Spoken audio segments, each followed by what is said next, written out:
Hello, everybody. We will be starting our second day, and the panel with which we are opening today is called The Black Sea Region and the EU, Discourses of Europeanization. And we have two wonderful speakers whom we would, of course, love to see here in St.Gallen, but we are also happy to see you at least on Zoom.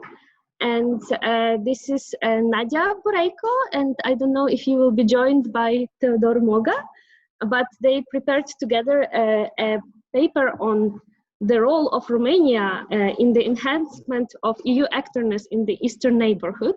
So we know this research team as also with their great project on Bukovina as a contact zone, but today they will be presenting a slightly different focus, which we are also very interested to learn more.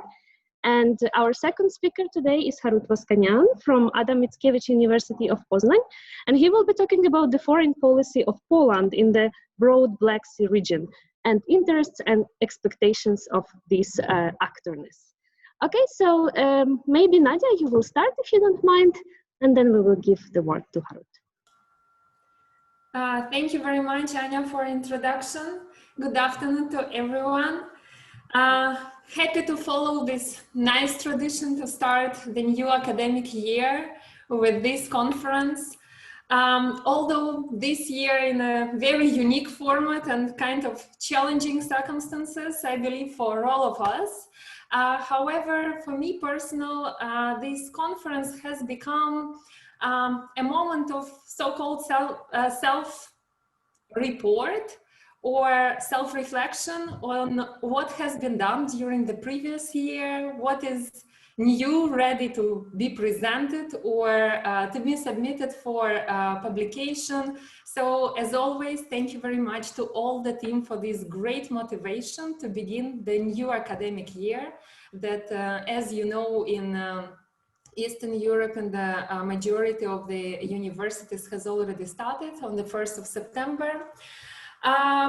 As Anya said, I might slightly surprise some of the regular participants of this conference, since this year Tele and I have decided to move from our usual, already traditional story on Bukovina borderland. And today in our presentation, I will be the one responsible for presentation. However, as always, it's a joint effort of our team.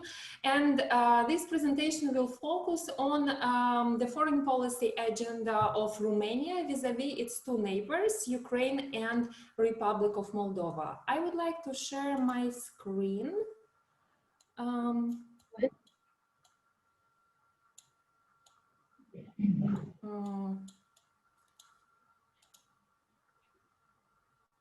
Can you see it now? Not your presentation, but I think, yeah, it's good. We can see it now. Okay, so you can see it, right? Yes, we can see both your presentation and you. Okay, great, thank you. Then, before I start, let me give you a bit of background, which is directly linked to the scope of the paper. As you well know, Eastern Europe has turned into a volatile region, having in mind the regional turmoil sparked off by the events in Ukraine, the annexation of Crimea and the war in Donbass, and the ongoing geopolitical competition between the Euro-Atlantic community on the one hand and Russia on the other hand. Against this complicated background, Romania, a state with a frontline position at the eastern border of the transatlantic community, has often placed an emphasis on its security provider position for both the Black Sea region and the Eastern neighborhood, on its newly acquired Eastern vocation at the level of its foreign policy, on its strategic location and geographic size, just to give citations of the official Romanian foreign policy discourse, which all apparently contribute to the stability and security of the Eastern neighborhood and this region. Well, we are not quite sure things really look like this, so we dug in the country's foreign policy discourse in relation to its two immediate neighbors. Republic of Moldova, and Ukraine. And this has brought us to the following research question and argument. Our paper inquires how Romania frames its foreign policy vis-à-vis its two immediate neighbors, Republic of Moldova and Ukraine, as reflected in the country's official discourse. Also, the practice of so-called foreign policy outsourcing to the institutions Romania belongs to, first and foremost EU and NATO, has increased Romania's external profile in the region. We argue that this deliverable move has given Romania limited incentive to develop by itself a comprehensive external policy towards its near abroad, but rather tailored neighborly policies at most, with Republic of Moldova by far on atop Bucharest external interests. This article aims at making our modest contribution to the literature on state actorness by focusing on the case of Romania, whose external policy profile has been so far underexplored, in spite of the country's self-assumed role as a pillar of stability in the region. Briefly on the structure and research design. The first section of our paper scrutinizes the theoretical contribution on state actorness in the international relations. Furthermore, we briefly examine the way how Romania, as a part of transatlantic community, has generally developed its foreign policy vis-à-vis its eastern neighborhood. The third section brings empirical evidence on how the main narratives of foreign policy discourse of Romania are constructed and how they are generally framed. The article concludes with an interpretation of our findings on Romania's actorness. Let me move to the theoretical background of the paper. What is actorness? Actorness derived from a widely cited definition of actor capability, that is a measure of the autonomous unit's capacity to behave actively and deliverably in relation to other actors in the international system. Actorness can be understood as the capacity of an actor, be it nation state or international organization, to define and to pursue policies externally. The scholarship on actorness recently has been largely monopolized by the state studies on the EU and the EU's capacity to project its policy internationally. However, even if this current focus is made solely on the EU's external actions, the literature on actorness has long been dwelling on the state and the state interaction in the international milieu. Generally, states' actorness is usually referred to as a given because, and I quote, they are states and are therefore seen to possess legitimacy in developing foreign policy aims and goals by virtue of being states. States are seen as actors simply because they are recognized and accepted as such by their own citizens and, what is important, by external others. The key features of actorness are consistency and coherence, meaning the ability to identify foreign policy priorities and to formulate coherent policies, alongside with a shared set of values, the availability of policy instruments such as negotiations, military means, economic tools, and diplomacy. Moreover, the self-perceptions upon which an actor constructs its image, both domestically and also externally, allow an actor to articulate its role and its commitment. To this end, the value of the rhetoric becomes very salient, since the image of an actor beyond its borders is very often affected by domestic political discourse, which usually reflects the country's status and image externally. To this aim, in order to assess Romania's actorness towards its neighborhood, the paper makes use of discourse and content analysis to better explore the country's foreign policy official discourse, starting from 2009, when the Eastern Partnership Initiative was launched, to 2019. We have employed first, at the first stage, the discourse analysis, since this method enables to interpret the discourse beyond the sentence. It shows interpretations, different meanings and representations, and also allows to see what are the main narratives within the discourse.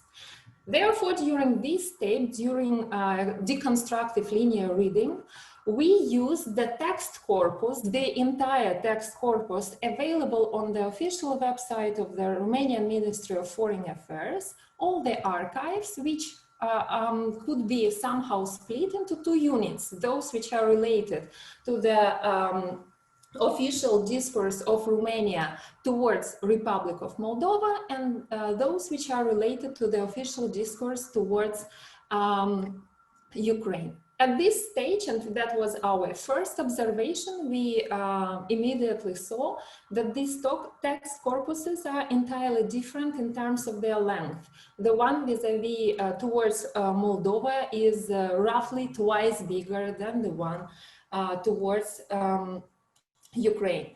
During the discourse analysis, we identified during the reading of these archives, four main narratives which are very salient in the official discourse of Romania towards Eastern neighborhood, which are European integration, security concerns, economic cooperation, and history and culture. What we did further during the second stage, we employed content analysis in order to better understand how each of these four narratives is constructed, via which representations. For this, we used Atlas T software and we coded the entire text corpus, and the codes that we used were the word frequencies which were revolving around the text corpus. Afterwards, all the codes were grouped into four code groups, which correspond to the narratives that I mentioned in the previous slide. For the purpose of this presentation, and it was not a very easy selection, but finally I've decided to focus only on one narrative, that is history and culture. However, in the paper that we uploaded to our shared folder, we have the detailed analysis of each of the narrative and the way how it is constructed vis-a-vis each of the states, Ukraine and Moldova. Just to give you this feeling how we proceed with the analysis. Throughout the text corpus, there are various references to history, language, culture, which all together make up this narrative that we call history and culture in the discourse of Romania towards Republic of Moldova. On the graph, on this scheme, you can see the most frequently used words for this narrative, which are culture, education, society, language, history, identity. This narrative is officially referred to as one of the driving forces underpinning Romanian-Moldovan relations and cooperation, given that, and I quote here the Ministry of Foreign Affairs of Romania, the development of the bilateral relations with the Republic of Moldova is a priority of Romania's foreign policy, which derives primarily from the communion of history, language, tradition, and culture. According to Ministry of Foreign Affairs, the Romanian language and culture are, and I quote, an undeniable advantage in the process of Republic of Moldova's drawing closer to the EU. Here, just a very brief remark that the European integration as the narrative is the main and the most frequent narrative in the official discourse of Romania towards Moldova. However, it always contains these references to common historical and cultural legacy. A message on the common history between the two countries is often perceived as a precondition for achieving the common European future for a Republic of Moldova. Such strong cultural and historical ties appear to be strong argument for overall Romania's proactive support offered to Republics of Moldova European integration. Furthermore, history and culture appear to grant Romania a so-called mediator position between the EU and the Republic of Moldova, quote, considering both Romania's position as a member state at the eastern border of the EU and the common heritage of linguistic and cultural assets.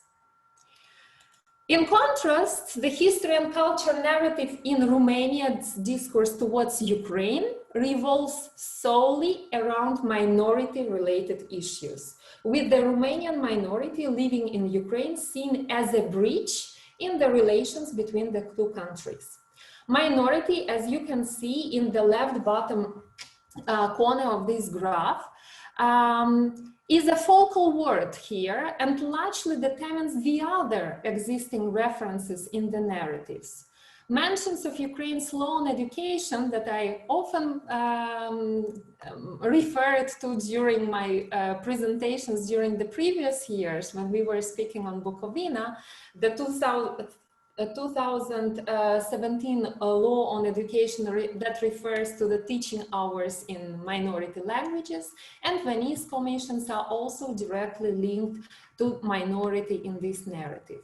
The Romanian minority in Ukraine has long been seen as a very sensitive topic in the bilateral relations between the two countries, given that Romania expressed constant concerns regarding the protection and promotion of the rights of the persons belonging to the Romanian minority in Ukraine. And this phrase is mentioned throughout the entire corpus of the official discourse of Romania vis-à-vis Ukraine. This narrative is generally framed from a very critical perspective. In fact, the status of the Romanian minority in Ukraine appears to be the main stumbling block in the bilateral relations between the two countries. For instance, in 2017, when the law on education was adopted in Ukraine, the Romanian President Klaus Iohannis expressed his, quote, dissatisfaction for the passing of the law, which generates negative effects on the right to mother tongue education for the minorities living in Ukraine, including the Romanian one. And afterwards, Klaus Iohannis' official visit to Ukraine was cancelled, or how it was officially framed, postponed. However, it has never taken place ever since. And that was the approach that we had to the analysis of each of the narrative in the foreign policy discourse of Romania towards the two countries, that allowed us not only to see how the narrative is constructed, but also to compare two narratives in the way how they are perceived and seen and developed from official discourse of Romania. The first observation... You have 1 minute left. Very sorry to cut you short. Please continue. Great conclusions and yes. main findings then. The first observation relates to the consistency of Romania's foreign policy, which appears to have been pursued to only a limited extent in practice. Consistency as one of the main features of state actorness. The discourse is generally unbalanced, involving more things in the case of Republic of Moldova than in the case of Ukraine. In addition, the discourse towards the Republic of Moldova is much more elaborated, which confirms this Republic of Moldova first principle in the foreign policy agenda of Romania. Yet, and this brings us to our second observation, Romania's actorness in the region generally appears to be passive. Overall, in both cases of Republic of Moldova and Ukraine, the predominant format of communication with both states is multilateral, namely via the EU and NATO. Interestingly, although the forms of direct engagement, bilateral engagement with the Republic of Moldova are much more frequent than in the case of Ukraine, a closer look to the discourse shows that Romania makes full use of the Euro-Atlantic based discourse rather than bilateral engagement with Moldova as well. Our next concluding remark refers to the coherence of Romania's discourse in relation to the two neighbors.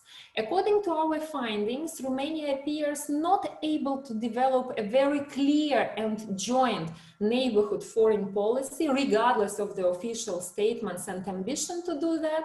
Instead, it has mostly this country-to-country tailored approach, and even this approach has experienced ebbs and flows. For instance, in relation to Ukraine, a relatively coherent political agenda has started to be developed only starting from 2014.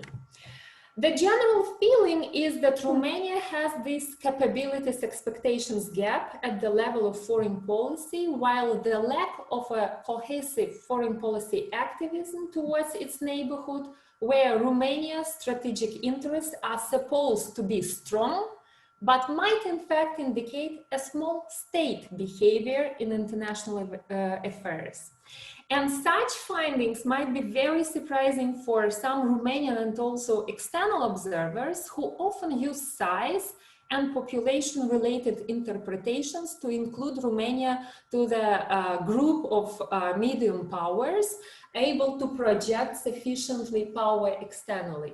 However, this is now the topic of our ongoing research based on expert interviews which were conducted in both Republic of Moldova and Ukraine, and also two nationwide survey to study the societal perceptions vis-a-vis Romania's foreign policy and ability to exert this power externally, both in Moldova and in Ukraine.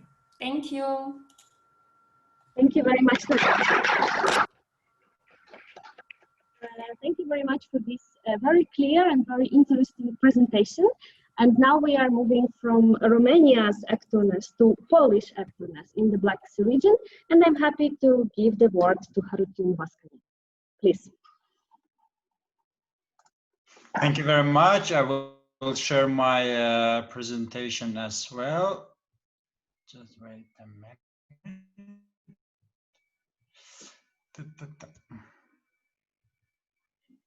Can you see it? Yes, we can see it. Great. Wait. I'll start from the beginning. The foreign policy of Poland in the broad Black Sea region: interests and expectation.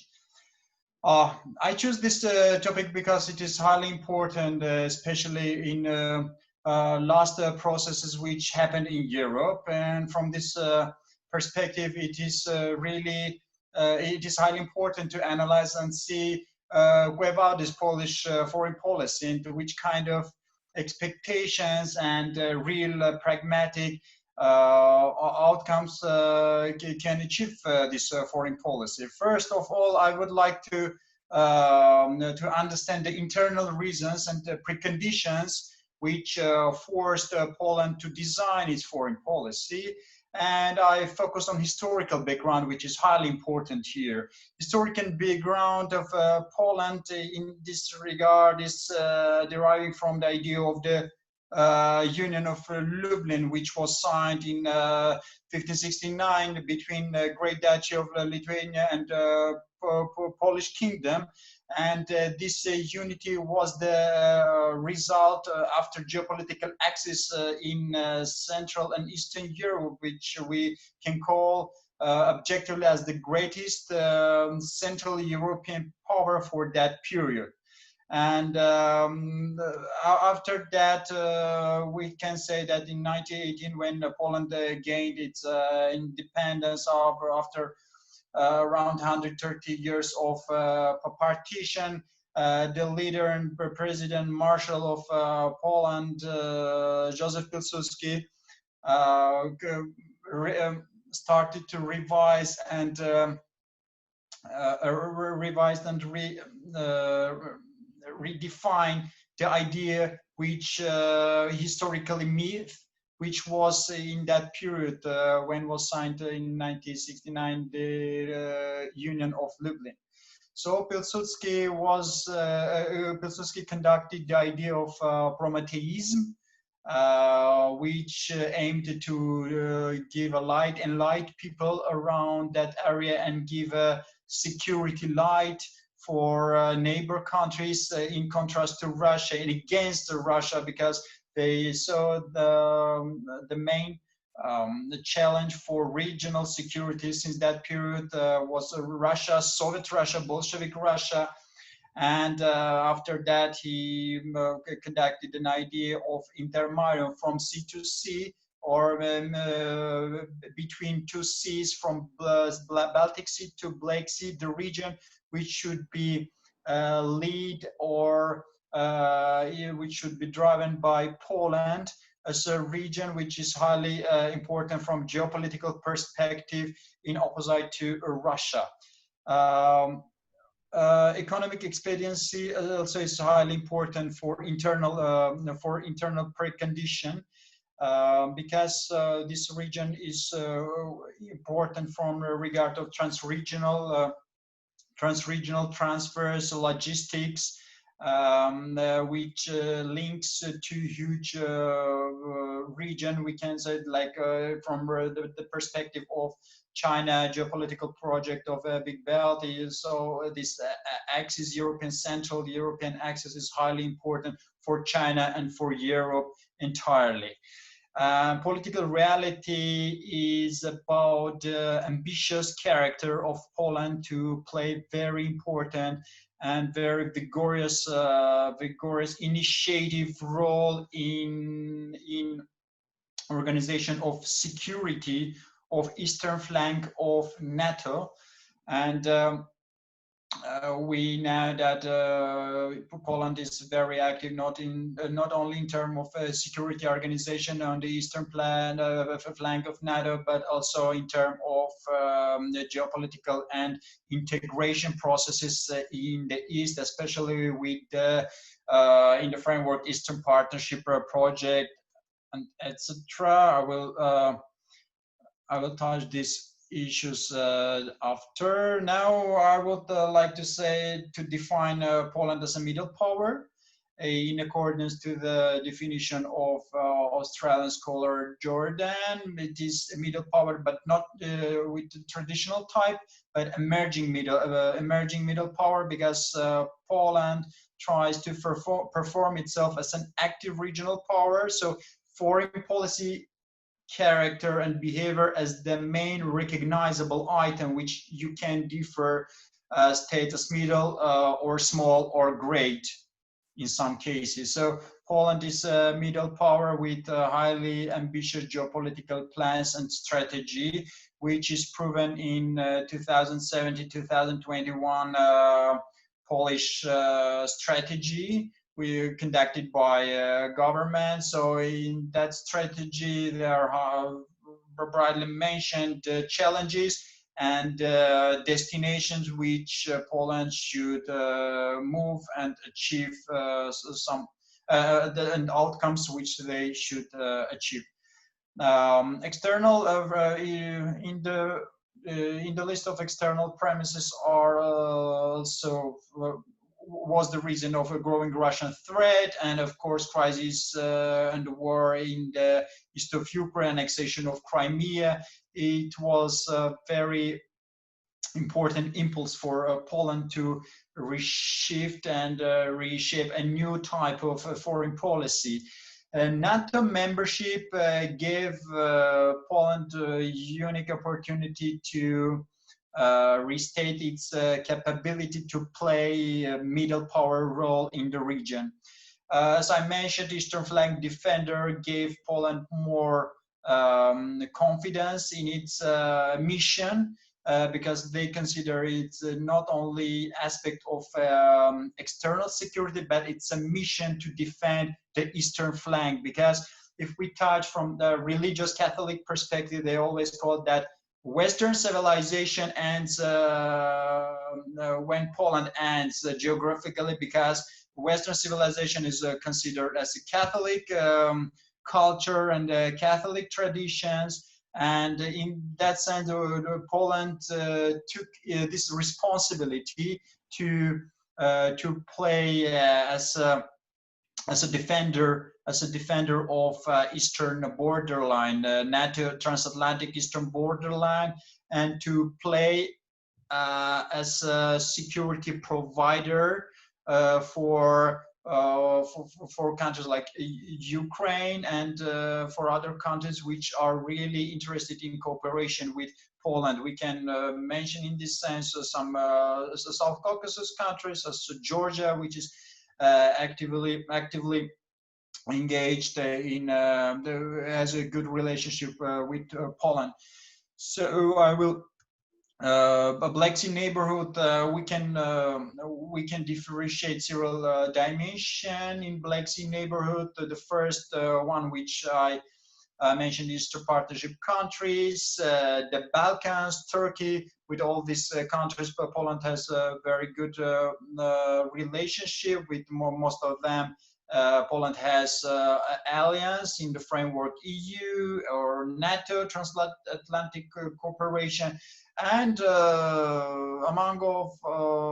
among this neighborhood, Black Sea neighborhood, we can mention Russia, which I mentioned before. Of course, it is one of the most important challenges for Poland, and it is considered soon will be considered by their national security plan for 2022 and 2026. It will be considered as the most hazardous challenge and country for Poland.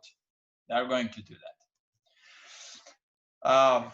Important projects which cover the Black Sea region. I would like to mention Three Seas initiative, which was the result of extension of Intermarium project, 2C project between the Baltic and Sea. Now it became Three Seas project, which included Adriatic Sea as well. So there are 12 only EU member countries. As you see, Australia, Bulgaria, Croatia, Czech Republic, Estonia, Hungary, Latvia, Lithuania, Poland, Romania, Slovakia, Slovenia. Why only Three Seas initiative? The initiators, especially Poland, didn't want to seem that their project is geopolitical.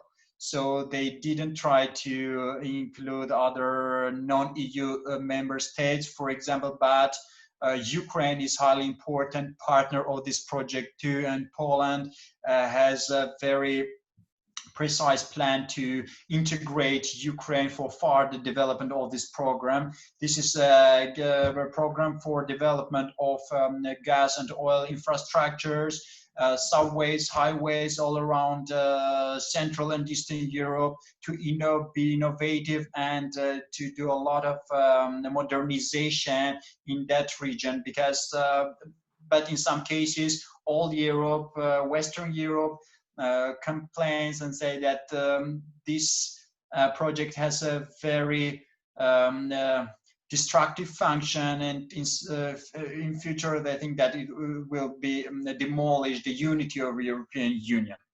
So there is opposite opinion about this project. Regional and energy security, as I mentioned, and of Central and Eastern Europe is a highly important aspect of that project. And in one of the projects of Three Seas initiative is Partnership for Transatlantic Energy Cooperation. And the donors of this energy project is US, EU Investment and Structural Fund, and Three Seas Investment Fund, which is the fund which gathers its donations from its internal sources, from the governments of the participant member states. So you can see on this map you can see on this map the plans to reconstruct highways, pipelines, and railways. I'll go next. And Ukraine, it's as I mentioned, Ukraine is a very important actor and very important neighbor for Poland to fulfill its foreign policy, particularly on the Black Sea region. Why? Because Eastern security border, Ukraine is the Eastern security borderland for Poland and EU first. Of course, there is also historical aspect and which play very decisive role in this sense. Second one is economic corridor to the Black Sea area. And the third one, a geopolitical axis in its ambitions to link the Baltic Sea with Black, as I mentioned in the project of Intermarium. So the project was not postponed, but it got absolutely different vision and perspective for realization. The fourth aspect is Euro-Atlantic integration of Ukraine. It is important for Poland to make efforts for European Euro-Atlantic integration of Ukraine because of the first reason. Yeah, it's a borderland and cultural commonality and all those reasons. Fifth one, integration to the regional projects like Carpathian Highway, for example, or Visegrad format, even though Visegrad format was made a decision not to integrate other countries, but Ukraine has a very specific partnership relation with these four countries. And I would like to touch another new project, Poland initiated project, Lublin Triangle, which happened which started and happened in the 28th of July 2020. It was recently. Poland, Lithuania, and Ukrainian ministers for foreign affairs met in Lublin. And it was very symbolic meaning for Poland, for all these three countries, because they wanted to show and express the adherence to the idea and mythological and romantic idea of Lublin, a Union of Lublin first.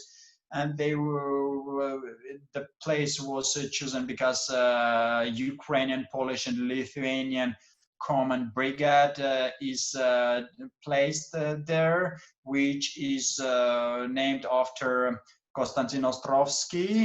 He was the commander and leader of common army, which was fighting against Russia at the beginning.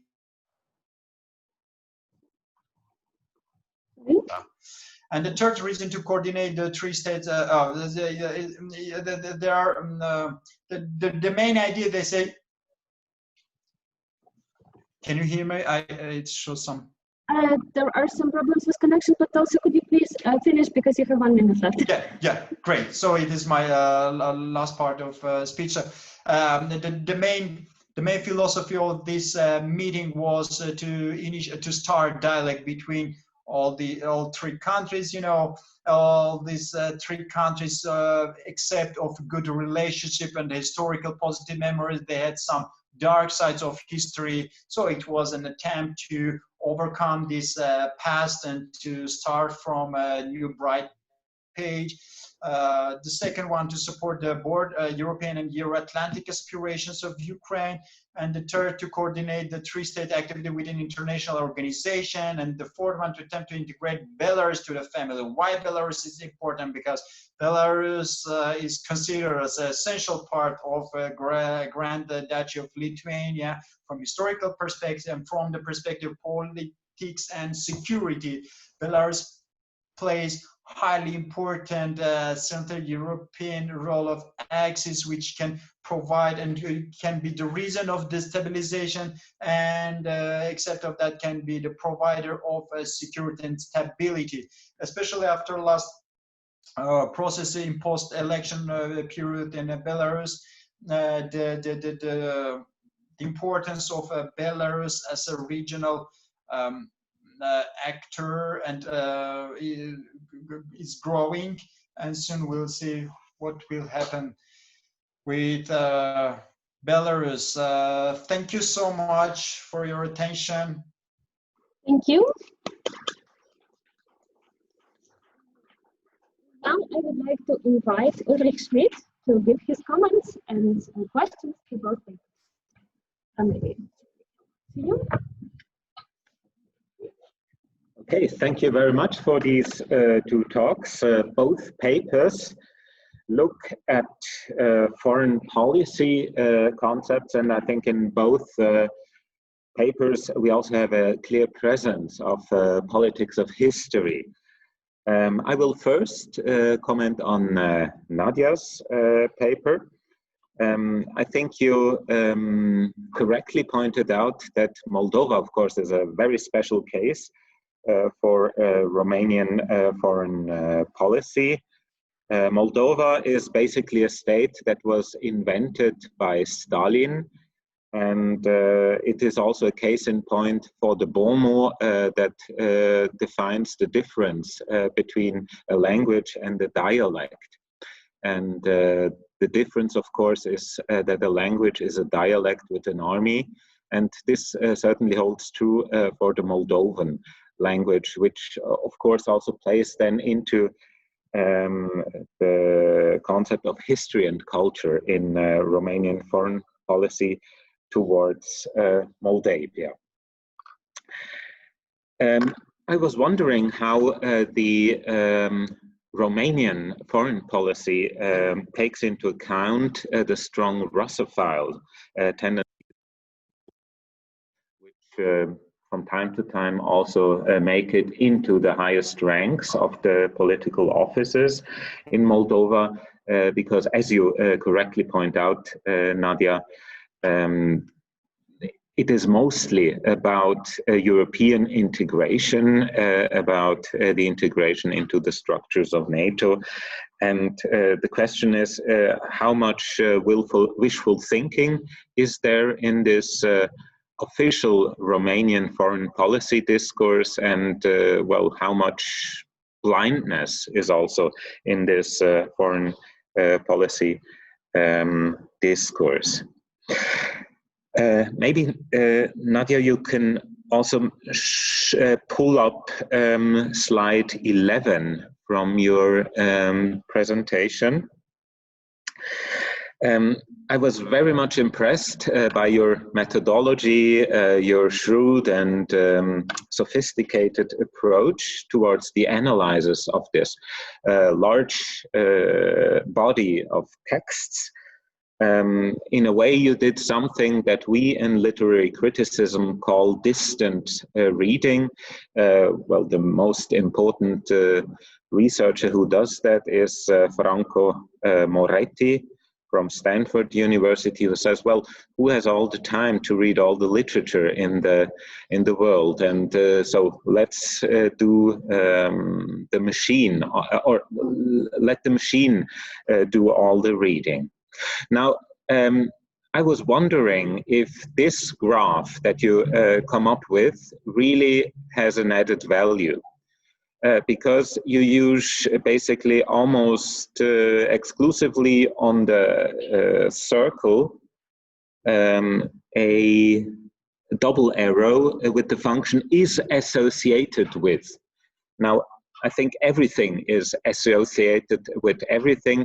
And if you go to slide 12, which basically shows your category history and culture in relation to Ukraine, I think here, of course, you do have an added value, because here you have logical connectors that really come up with an added value. And my final question to you is about your main analytical concept, actorness, which seems to be very apt.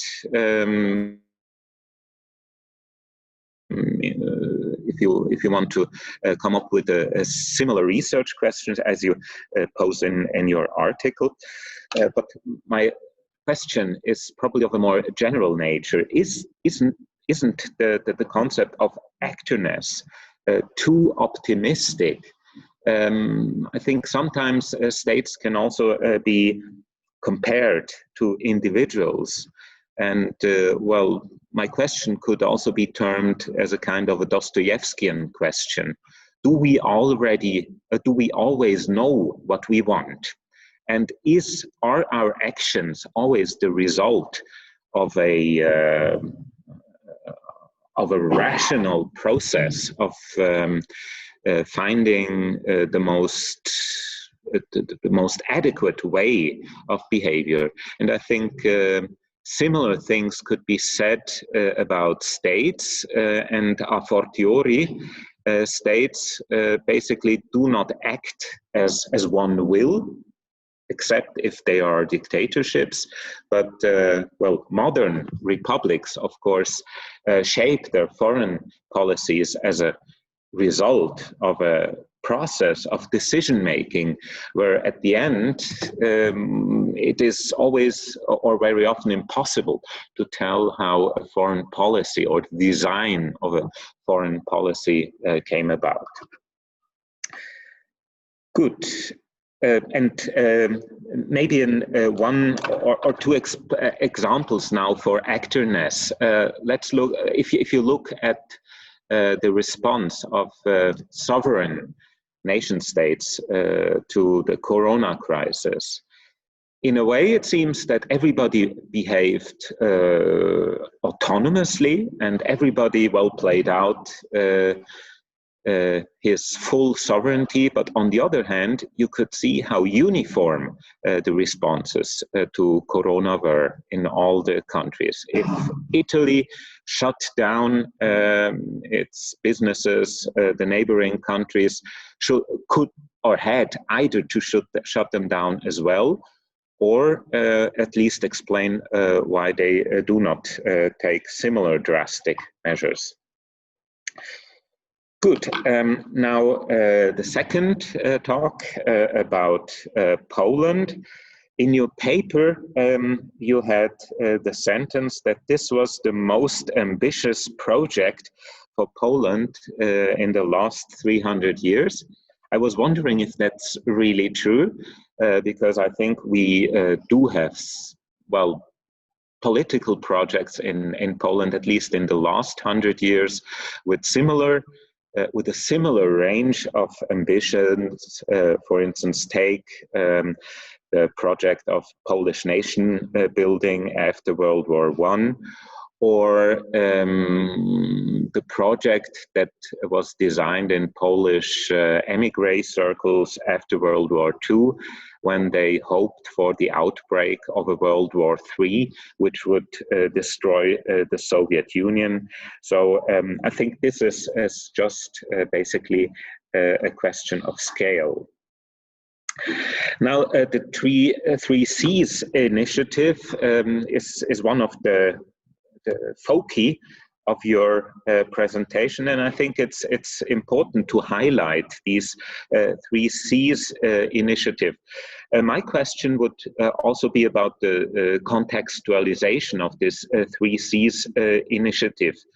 Is this some kind of a response to the Union for the Mediterranean space that was designed basically by French politicians such as Sarkozy, starting in 2007? And of course, here you have rather an Eastern European project, which in a way might compete with the Union for the Mediterranean. Now, this intermarium conception, of course, is a very ambitious conception that was put forward, as you said correctly, by Piłsudski. Now, Piłsudski also, well, sometimes had questionable political projects. It suffices to point to his famous visit in Japan, and there is this old Polish joke about the purpose of Pilsudski's visit in Japan to delineate the border, the future border between Poland and Japan after Russia's defeat in the Russian-Japanese War.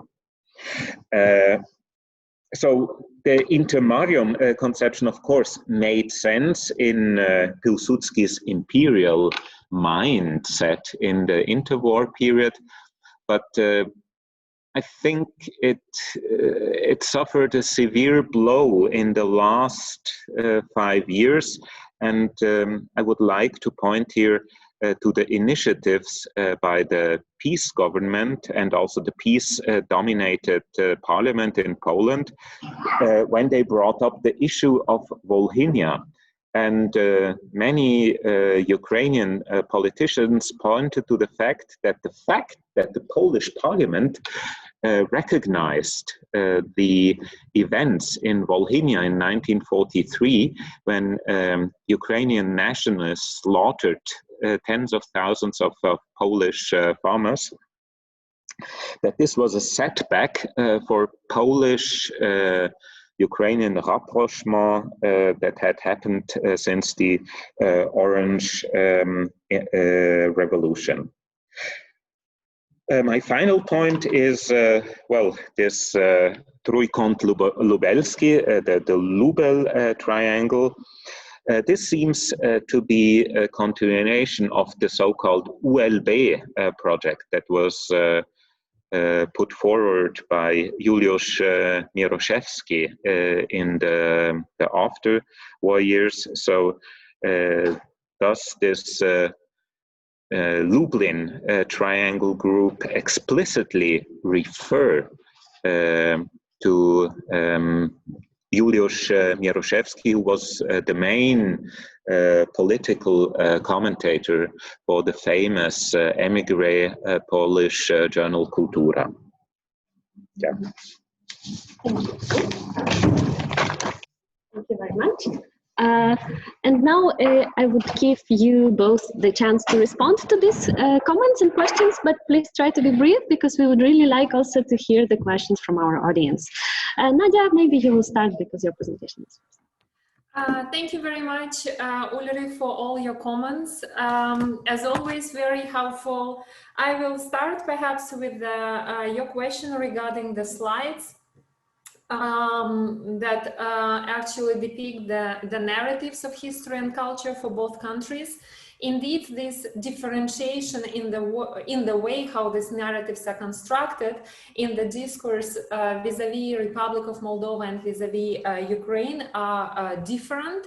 And as you very fairly underline, the narrative, the way how it is constructed towards Moldova it looks rather complex, but it logically has these associations when each single element is associated with the other. However, what we wanted to show by comparing these two graphs, that regardless of the fact that this narrative towards Moldova is very logic and kind of very predictable, vis-a-vis Ukraine, there are no cultural representations present. They all are limited either to minorities or to borderlands. And a part of that, Romanian culture is very rarely targets broader audience and goes beyond the main target audience, that is again minority. Regarding the actorness as a concept, indeed, the actorness as a concept is very rational, but what we found out during our analysis, the way how actually Romania's actorness is framed from the official discourse of Romania is not that rational at all. It is true that very often we know what we want in one way, but our actions are not always backing up this willingness to pursue the foreign policy agenda. What we actually indicated also in the conclusions of the paper, that the way how the officials of Romania frame their foreign policy ambitions and goals, they are not really reflected in the practical steps in what is done in relation to the Eastern neighborhood. And from this point of view, the content analysis of the text corpus was much more helpful, since the simple linear reading, the discourse, was not sufficient, how we felt, because of the very big amount of documents and the very big text corpus. Actually, that was the main reason why we started conducting expert interviews, which were conducted not externally to define the external perceptions vis-a-vis Romania, but also the expert interviews were conducted in Romania. And actually, that was also one of the reasons. Your first question, that was also one of the reasons to identify what are the variations of Romania's approach towards two countries, considering the domestic peculiarities of each country, like the factor of Russification that you mentioned in your first question, whether it is wishful thinking, and to which extent actually this European integration of Republic Moldova could be fulfilled, considering all the current realities in the country. This factor is considered, for instance, between 2001 and 2009, the relations between, when there was a communist rule in the Republic of Moldova, the relations of Romania with the Republic of Moldova were rather strained. I think I will stop here. Okay, thank you, Nadia. And Harut, now you have a chance to respond.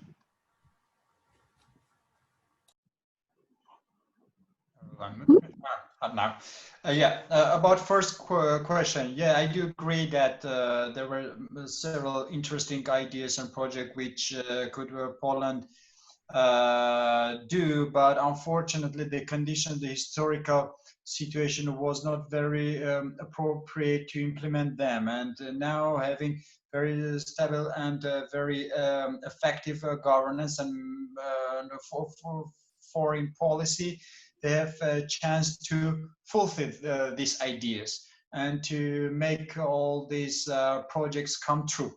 This is first. About France and Poland's competition in the Mediterranean basin. I think the Poland and France have quite good sympathy, and it is connected from historical past, and they are able to come for some conclusion and not to share but to cooperate in that region, as particularly in the region of Adriatic Sea. In regard of Volyn and the Ukraine relationship, in the regard of Volyn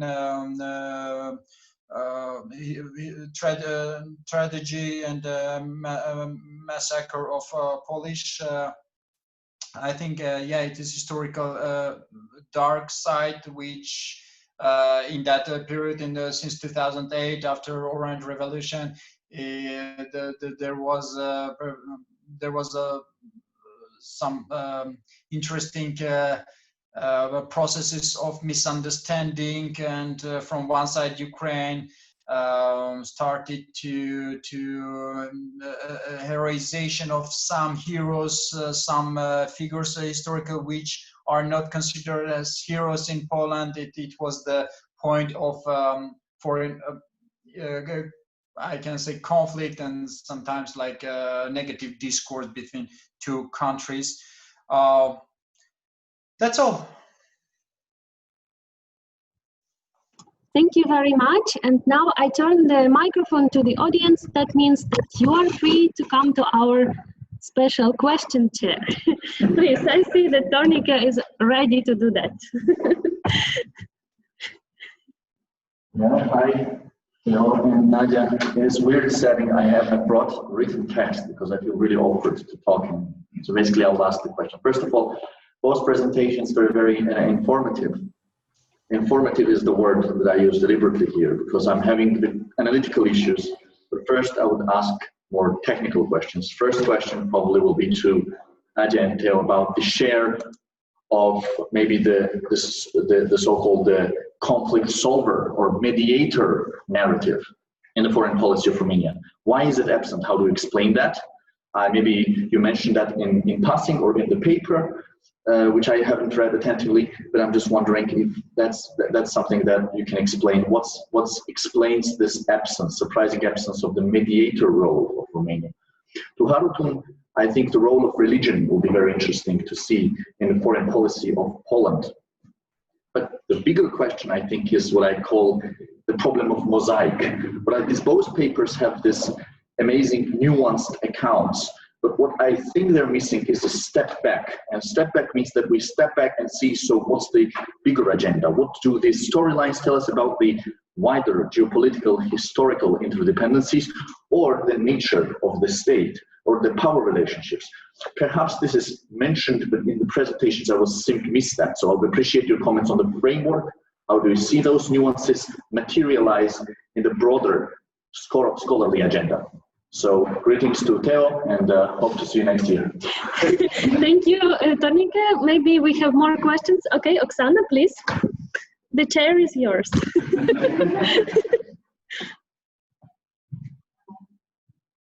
Thank you so much for both of your papers. Nadia, we miss you a lot here. Hope to see you next year. So my question is to Harutyun.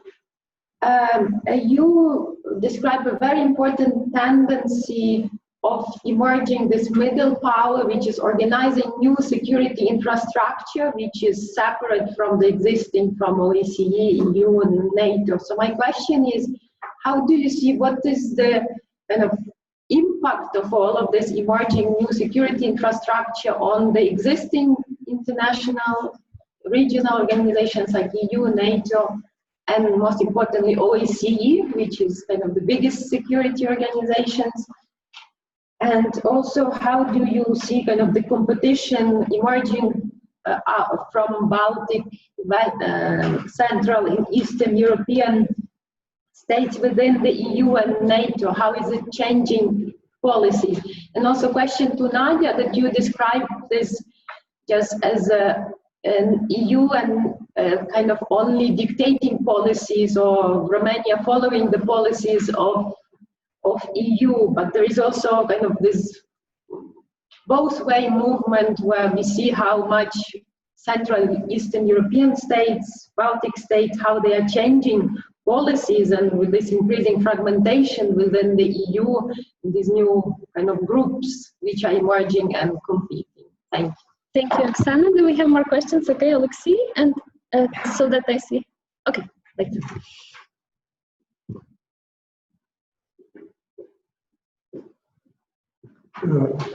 Yeah, I have a question to both of you, probably most relevant for Harut. So I was thinking about ideological background for both countries in developing this security and other policies with Eastern neighbors. And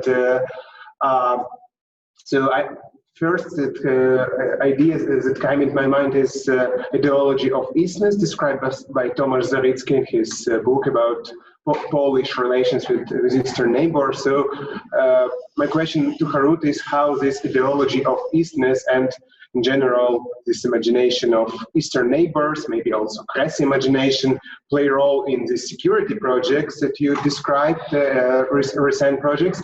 And maybe Nadia, if you have an ideas for Romanian case, so is there a place for this also some kind of ideology of Eastness and some idea of dichotomy between more Central European Romania and more Eastern neighbors? Okay, I think these are a lot of questions, so let us give our speakers the chance to respond. Nadia, would you like to start? Thank you very much for all the questions. I'm very glad to see everyone, at least in this format. Unfortunately, not offline, but I think 2020 will be remembered for always as an online year. I will start with Tornika's question about mediator. I liked it a lot, especially since we do have we have elaborated it in the paper. The first section that we have in the paper is on foreign policy of Romania as a member of transatlantic community and the way how it has been evolving ever since Romania joined the EU and NATO. And there actually we provided this empirical evidence from the official discourse how Romania sees this, has this ambition to be to some extent a provider of security and stability in the region to the eastern neighborhood. However, then we have again this expectation gap, what is actually officially stated and what practical steps were done afterwards.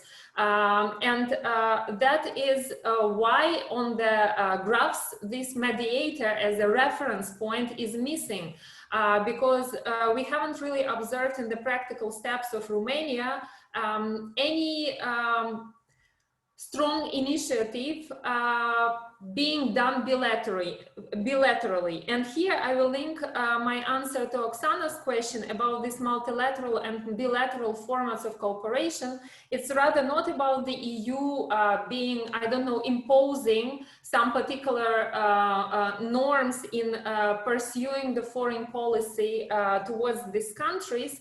It's more about the fact that Romania, regardless of claiming this role of being provider of security and stability in the region, hasn't really, unlike Poland, for instance, Romania hasn't really initiated any strong and very active initiative, with the exception of Black Sea Synergy, for instance, that is rather loose and rather modest, let's say initiative.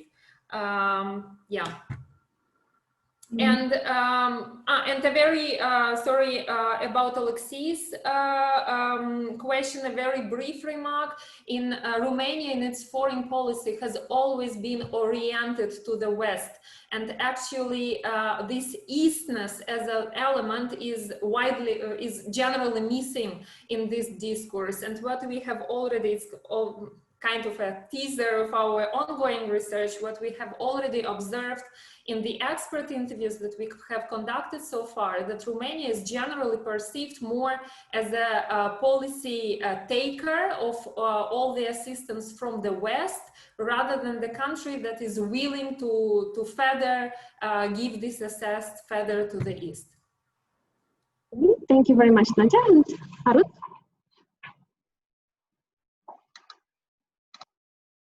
Oh, sorry.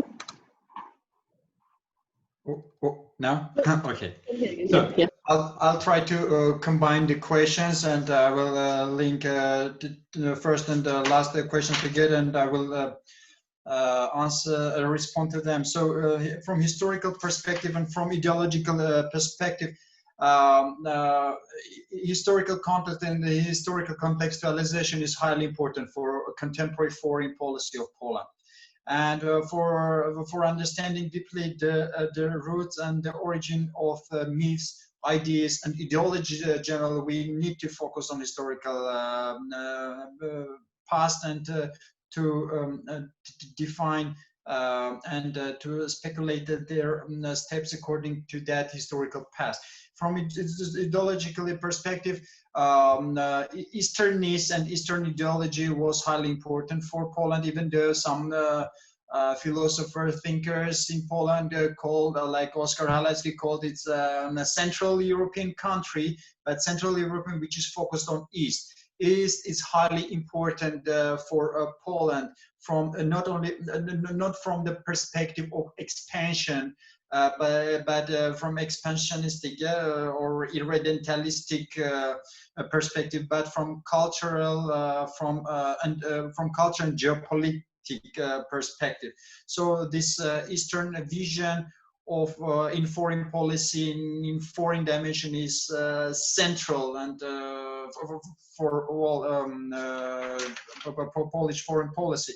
And about impact of infrastructure, security infrastructure, yeah, it is highly important, but it will not diminish the NATO or dissolve the NATO system, transatlantic pillars in Europe, but it will be really good contribution for improving and fortifying the eastern flank of NATO's security borderland. In terms of competition, there is no. Western Europe calls it competition, but I think that geography matters, and if Western Europe doesn't have open hazards from its neighbors, and Eastern Europe, eastern part of EU has it, and so the geography dictates its conditions, and that's why the situations and reality are absolutely different. So in this case, Western Europe should change its position and understand the situation where Eastern EU members exist. Thank you. Thank you very much. We have 3 more minutes. So if there is one final question, either from the audience or from our Zoom participants, we will be happy to take it. Okay. Here, yes. Yes, thank you very much for the presentations. I do have a question to Theo and Nadia's paper. You ended up your presentation with a statement that your findings in these lacks of coherence and consistency is a typical small state issue. So would you state that small states are very limited in their actorness in international politics, so they are meandering all the time around in world politics, and they can't display a proper actorness, consistent type of policy? And second question relates to the issue of the turmoil in Romanian domestic politics. How much do they play out, or do they impact on the behavior and the policies, foreign policies of Romania towards the countries you examined? Thank you. Thank you very much, dear. Very glad to see you. Thank you for your question. Regarding the small state behavior, no, we don't claim that small states are not active in international relations. However, as small states, as literature says and suggests, small states usually are limited in their foreign policy towards the international organizations they are part of. And to this aim, we currently are testing we call that state influence and power index that we are trying to test now based on the factors of state power and influence as size, economy, military, history and culture, domestic internal capacity and membership in international organization, in order to say whether these factors are the ones to define the state influence externally and how it is projected externally, and also the way how it is perceived. And we are also trying to define the hierarchy of these factors in the way how they define this small state behavior. However, it's not about the general assumption that small states are not active, but that they are rather limited by the organizations, international organizations framework. And the second question, could you repeat it, please? On the role of domestic politics. Yeah, and the domestic, for sure, it does influence, and it's very much linked to this domestic internal capacity of the state. since as soon as there is no coherence in domestic politics, it's very often is projected internationally and externally. And we discussed it briefly in the concluding remarks of the paper, to which extent these elements of domestic capacity can influence foreign policy and the way how it is perceived, but very much it will be our follow-up research to discover it more and to explore it better, which factor in general defines this international influence of the state better. And we will again test it with the case of Romania.